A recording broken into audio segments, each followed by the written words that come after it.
Good morning. This is Anita, working for Arteza Art Supplies again. I'm going to show you today how to do a fun painting of an apple. When I was in kindergarten, the teacher used to give us apples, and she would peel the apple and keep the peel in one piece. Then we would throw the peel around, and it would form the initial of someone we were going to marry. That was fun. So I thought that would be a good exercise for my class. And I had done these two different versions of it, where here I kept it more in one piece and here it wasn't in as much of a piece. But the thing that's great about this is as you peel the apple, the planes of the apple where you made the cut marks start to pick up some oxidation from the air, and they change colors and become almost like a little sculpture. So it's a fun thing to draw, and I had done these by drawing underneath them with a regular pencil and then painting over it. But today, I'm going to try it with one of the Arteza colored pencils and see how that looks underneath watercolor paint. This is their hard wood enclosed colored pencils. It's not a water-soluble pencil, it's just a colored pencil. The handle of the pencil is sort of like a triangle, so it's very easy to hold on to. You can sort of see that. And so I've thought possibly with a little more color underneath the paint, it would give a different look, maybe a little more vibrant and exciting. So the first thing is to get yourself a nice apple. This particular apple is a Fuji apple. It has streaks on it. So that's a subject matter that would be very amenable to some kind of dry medium. Generally, watercolor likes to blend and move, but sometimes you want to use dry brush or maybe even colored pencils under it to get that kind of a streaky effect. So the first thing I'm going to do is peel the apple, and I hope I will be able to peel it without breaking it too much. So you want to be using your knife in a way that's careful. So cut into it like that. And since this is really an art project more than a cooking project, you don't have to worry about making the peel too thin. Just cut it in such a way that you're trying to keep it together. You can see now the cut marks in the apple. See like the planes of the apple? Okay, so that piece fell off. You can also see the cut marks in the apple peel, and it's sort of an interesting thing to be looking at. It also has a cast shadow here. I'm going to cut some more of this. I have to sharpen my knife next time I do this.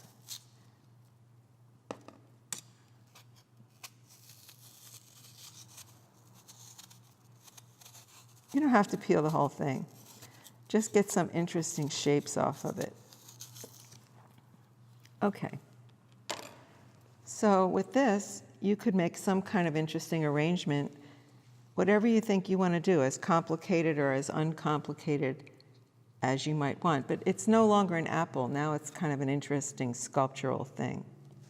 So I'm going to put this on a piece of white paper so that I can see the shadows of it. A plate would be fine too. It's really interesting looking at this because you can see highlights on it, and you can also see that over here it's light, over here it's dark. And I'm going to put a few of these pieces of the peel next to it, like that. So you can see it. Now I'm going to push this out of the picture a little bit so I can start to draw it. I'm going to start in the middle of the apple here.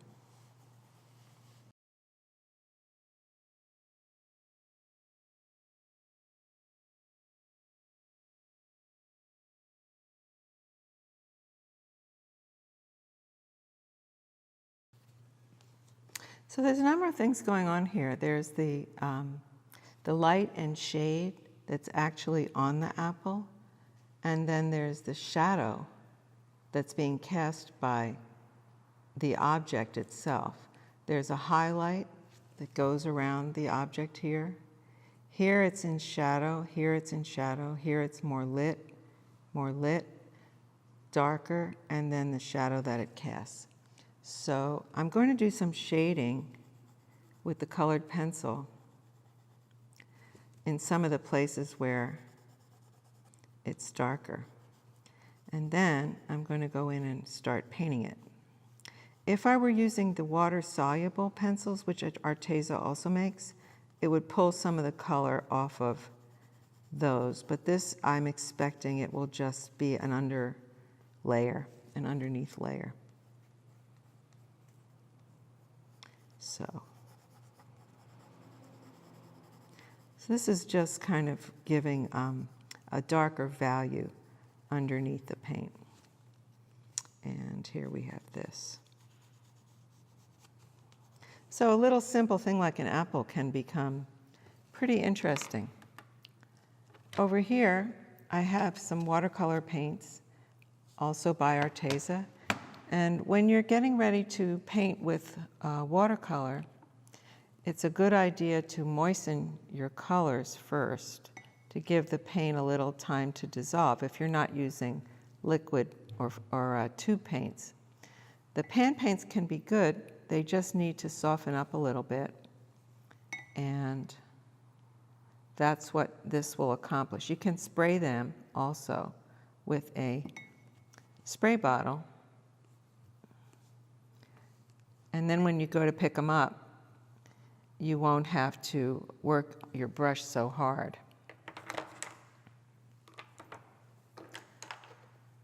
Some people like to use these brush pens.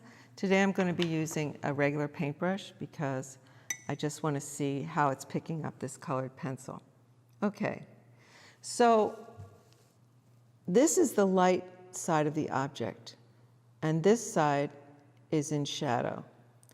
When you're thinking like a watercolor painter, you might want to paint this whole thing the same color and then come back and glaze over the part that's in shadow. In order for that to happen, it has to be dry. Glazing is when you put a light wash of color over another color that's dried. So it's different than mixing color. I'm going to make a little sample over here so you can see what I'm talking about. So that color is a yellow, but it's got a little bit of green in it. So it's a very light yellow with a little bit of green in it. I'm going to try to find a color that sort of looks like that. So let's say this is your color right here.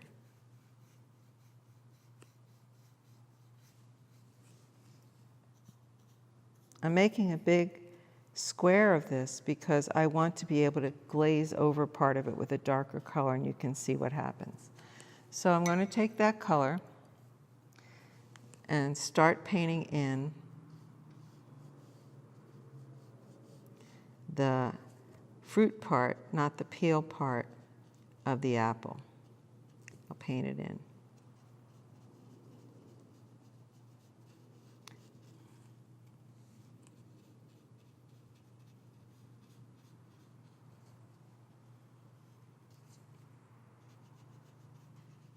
When you're painting with a brush, you want to keep your brush in contact with the paper as much as you can, because every time you pick it up, it'll pool.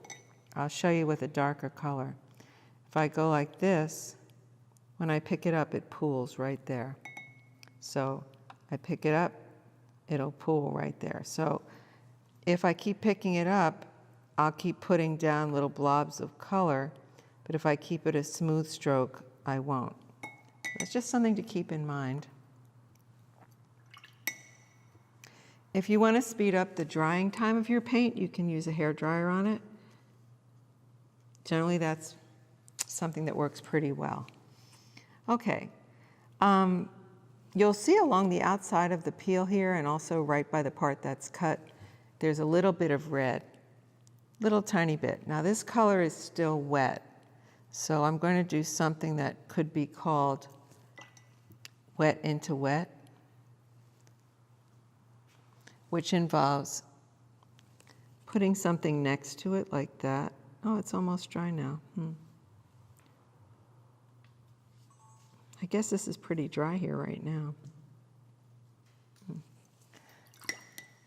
Maybe it's not as dry over here.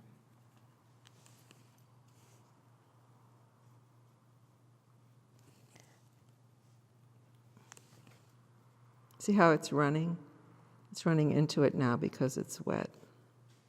So if I wanted to get that same kind of a blended look over here, and it had dried like it did, you just go back in and pull some of it out. This is what I really love about watercolor, how it gives you things. You know, it's doing it for you, really. You have the underneath color, and then you have the color that's coming out over it. Same thing over here.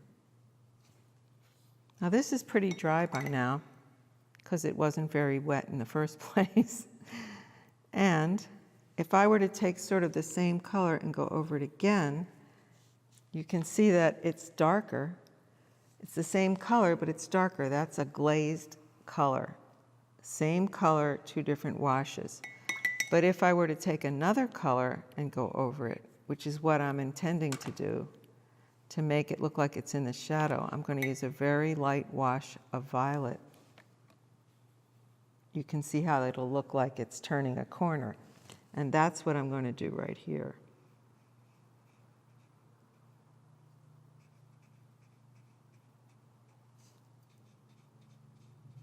So now it has that look of being a little bit three-dimensional. Okay.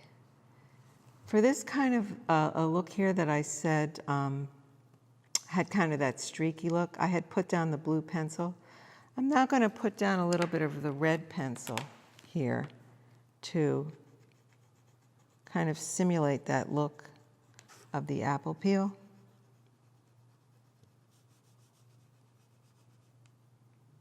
And you can sort of change the shape a little bit as you're going back into it.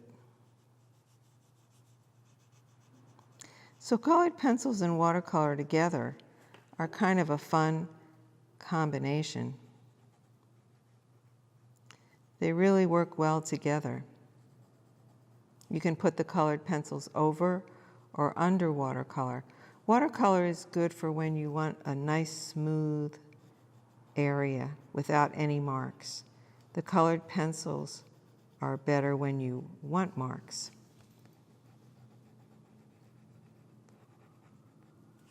Okay, I'm going to go over that now with some other color. This really dried very light. I'm probably going to have to go over that again. Okay. Now we were talking in another video about color mixing, so here's a color that there is some of that green in there, but it's a little too bright. So what am I going to do about that?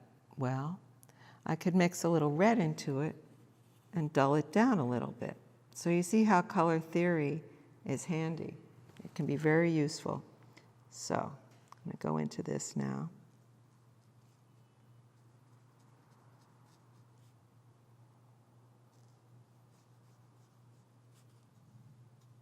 I'm leaving out the highlight on the top of the apple to make it look a little more three-dimensional.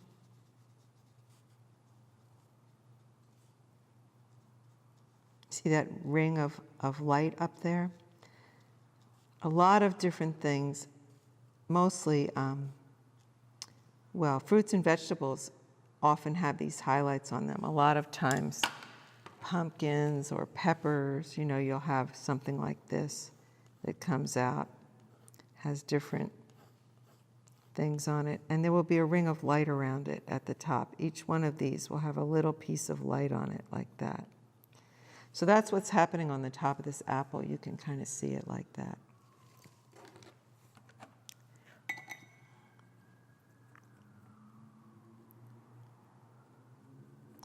I'm mixing up a little more of that dull green.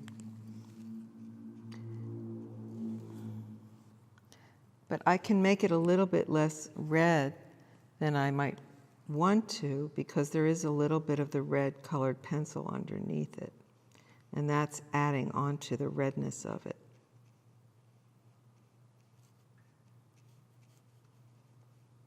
back and put some of that up there.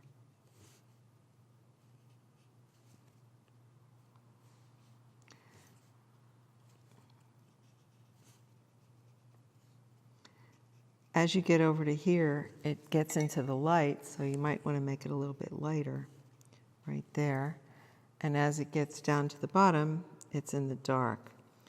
Now, this is a very neat trick that I'm going to show you here for creating shadows. Sometimes when you have a wet area like this, you can just take some of that water and pull it out like that.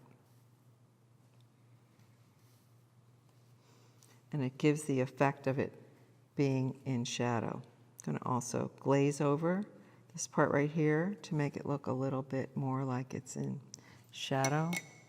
Might want to make that a little cooler right there.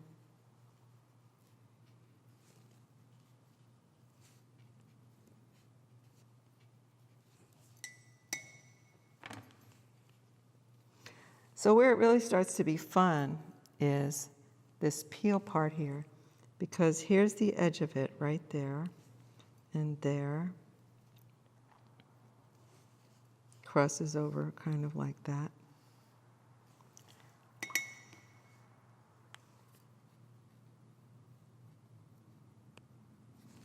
Go back in there and put some more of that in there.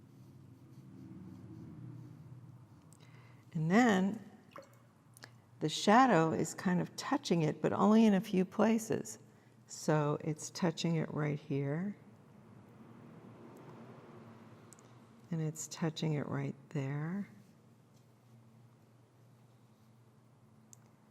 And it's touching it right there. You see how the color is coming out into the shadow.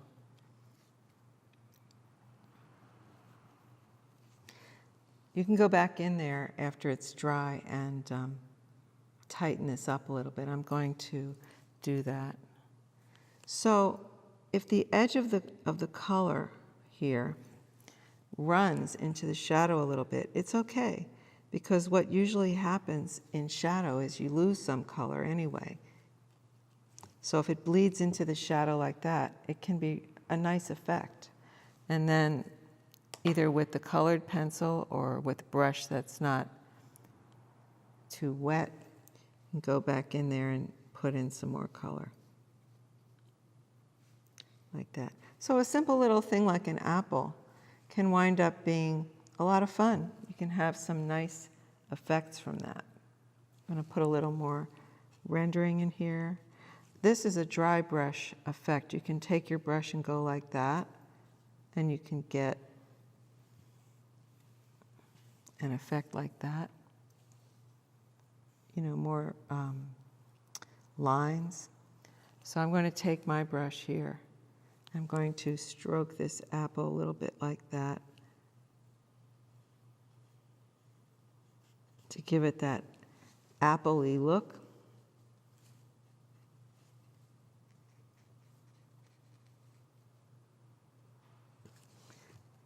And then I'm going to go back here and just put a little bit of that real bright color right on the edge.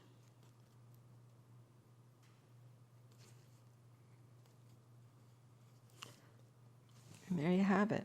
Nice little apple, still life. Anyway, give it a try. You can try it with other fruit too. If you want to look at old paintings from European art history, a lot of them have peeled apples or pears in them. It's a popular subject, and it's a lot of fun, so I hope you'll give it a try. Thank you. Bye.